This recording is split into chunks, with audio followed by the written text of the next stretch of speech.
Hello again. Now, do you consider yourself to be innovative and creative? There's a high demand for skills related to these fields. That's according to the World Economic Forum's Future of Jobs report. Now, schools in marginalized communities are often not equipped to teach complex skills like problem solving and critical thinking compared to schools based in big cities. But even urban schools are finding this challenging.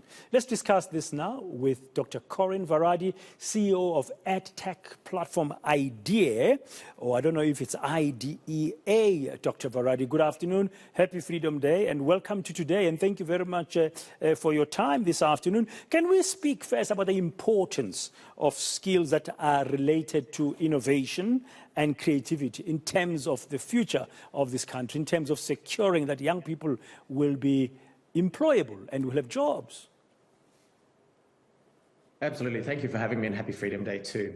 I think it's very important for us to acknowledge that innovation, technology, the digital economy, even though they may have appeared to have been buzzwords in the past, are very much front and center post-pandemic, and are certainly going to be something that our young people have to face when they're looking at the labour market and opportunities for themselves.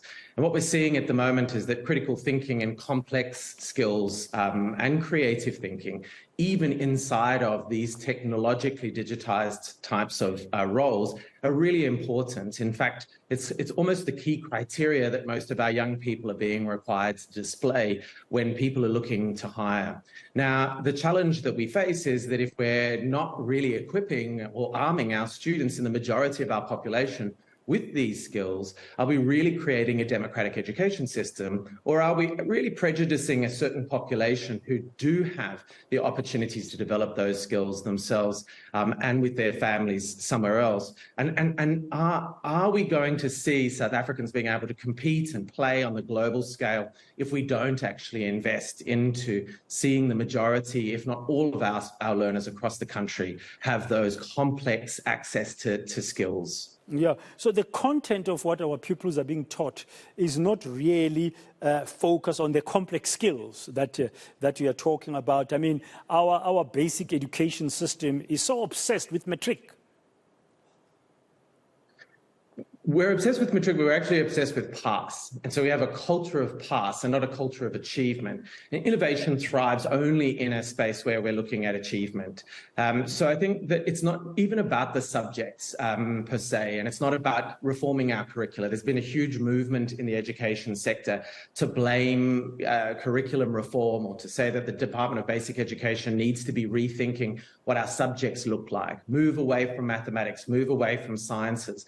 It's the completely wrong direction that we're looking, because we more and more can see that the cognitive functions and processes that are being created out of these types of subjects, like science, physical sciences, chemistry and physics type of areas that we've all had in our education system for many, many years, at the bedrock of what we're going to need to see as we go into fourth industrial revolution type roles, and certainly more advanced technology roles.